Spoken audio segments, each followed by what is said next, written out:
पहले LT grade, फिर प्रवक्ता और फिर असिस्टेंट प्रोफेसर।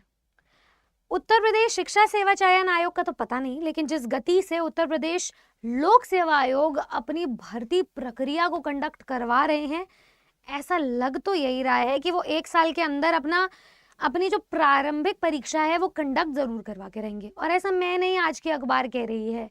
तो क्या कहती है आज की अखबार, और साथ में हर एक एग्जाम को लेकर के आपको समझने की क्या है जरूरत, ये हम इस वीडियो के माध्यम से शेयर करेंगे।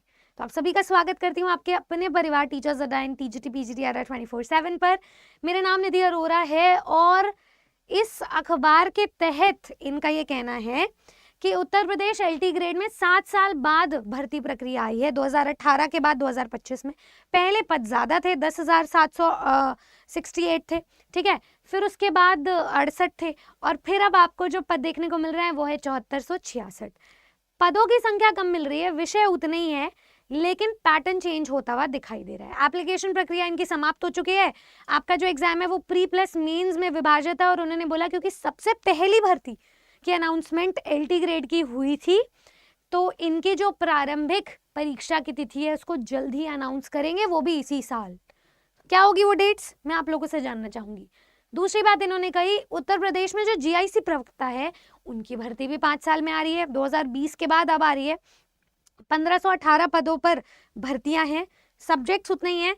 एप्लीकेशन में अगर हम देखें तो लास्ट डेट है आपकी 12 दिसंबर, तो आज 9 दिसंबर है, 3 दिन में समाप्त हो जाएगी।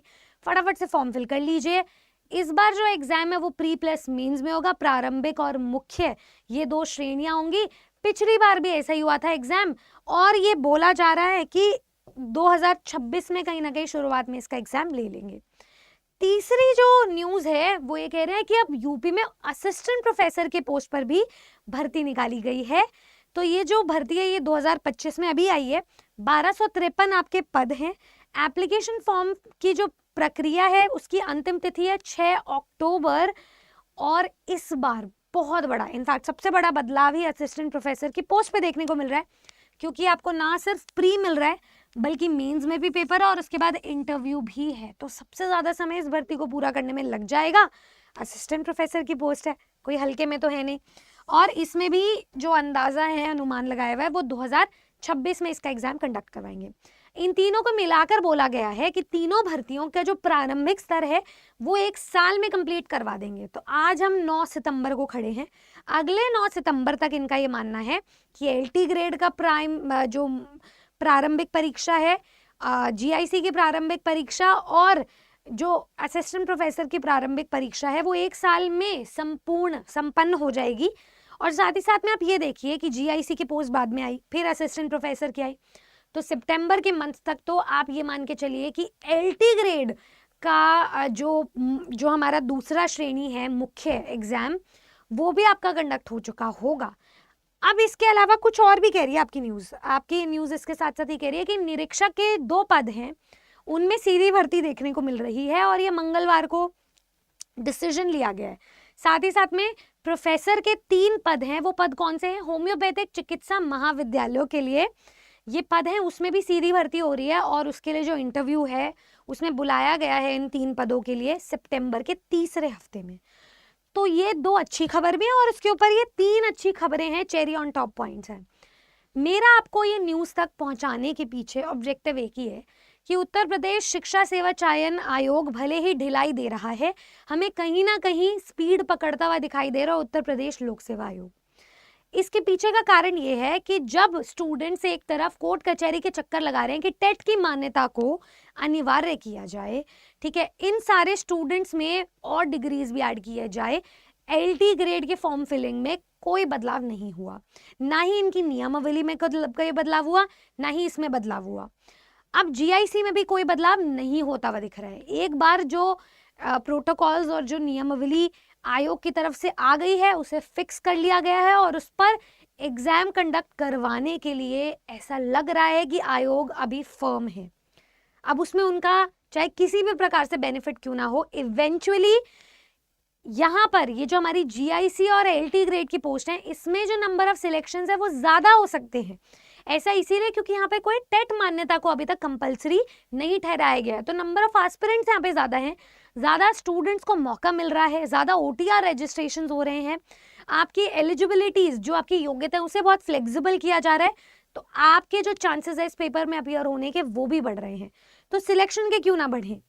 बस एक छोटी सी चूक यहाँ पर हमें दिखाई दे रही है कि इन सभी भर्तियों में आपको ये जो 6 से 7 साल बाद भर्तियां दिखाई दे रही हैं, इनका पैटर्न पूरी तरह से बदल गया है। अब आप सोचिए कि 2018 का पेपर था और अब पहली बार एग्जाम हो रहा है, हमारे पास एक ही प्रीवियस ईयर क्वेश्चन है रेफरेंस के लिए, वो भी किसी काम का नहीं है क्योंकि पेपर पूरी तरीके से बदल चुका है, उसका पैटर्न, उसकी वेटेज, उसके सिलेबस, वो सिलेबस भले ही सेम है लेकिन बाकी सब चीज़ों में हमें ओवरऑल बदलाव देखने को मिला है।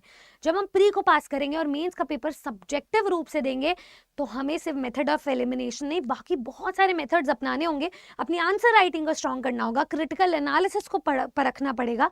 तो ये बहुत सारी चीज़ें हैं जिनका हमें ध्यान रखना है। तो अगर आयोग की तरफ से एक निर्देश आ चुका है कि 1 साल के अंदर अंदर ये प्रारंभिक परीक्षाओं को तीनों पोस्ट के लिए संपन्न करवाएंगे, आपका भी कर्तव्य बनता है कि अपनी तैयारी में, अपनी पढ़ाई में कोई भी ढिलाई ना दी जाए, क्योंकि अगर 1 साल के अंदर अंदर आपका वो एक भी मौका चला गया तो आप में से 90% स्टूडेंट्स या तो वो होंगे जो ओवर एज हो चुके हैं, या तो वो होंगे जिनका आखिरी चांस है, या तो वो होंगे जो इस डिग्री में शायद अगली बार लाए ही ना करें। हो सकता है अगली बार नियमावली बदल जाए, या फिर वो भी हो सकते हैं जो अगली बार अपीयर हो, प्री भले पास कर ले, फिर मेंस में रह जाए, क्योंकि किस्मत का कुछ नहीं आप कह सकते। आपके हाथ में अभी वो किस्मत है क्योंकि आयोग की तरफ से ला कर दी गई है, आपको उसे यूटिलाइज करना है। और इन सभी में से चाहे वो कितनी पद क्यों ना हो, 7466 हो, 1518 हो, 1253 हो, आपको तो एक ही सीट फिक्स करनी है। अपनी योग्यता को आज ही जांचें और तैयारी, अपनी जिस भी सब्जेक्ट की आप तैयारी कर रहे हैं ना, उसके सब्जेक्ट पर मास्टरी होल्ड करें, उसके जनरल पेपर पर मास्टरी होल्ड करें। GIC का पेपर दे रहे हो तो हिंदी ऐसे की प्रैक्टिस करना शुरू करें। तो तैयारी के लिए मैं आपको एक बेस्ट सोल्यूशन बता देती हूँ। इंडस्ट्री में ऐसी कोई टीम नहीं है जो सभी सब्जेक्ट्स पर आज की डेट में आपको तैयारी प्रोवाइड करवाए, आपको एक्सेसिबिलिटी दे।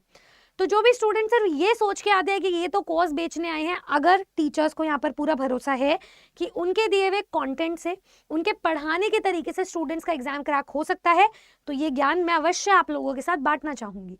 तो जो भी स्टूडेंट आज तैयारी कर रहे हैं और उत्तर प्रदेश लोक सेवा आयोग के ये तीनों एग्जाम्स में से तीनों या किसी भी एक एग्जाम को क्रैक करके एक पद फिक्स करना चाहते हैं, वो आज ही दिए गए नंबर पे कॉल करें। नीचे एक नंबर आपको दिख रहा होगा, आपके जैसे ही काउंसलर्स हैं जो आप तक पहुंचेंगे, आपको पर्सनली गाइड करेंगे और आपको सभी सब्जेक्ट्स के बारे में बताएंगे।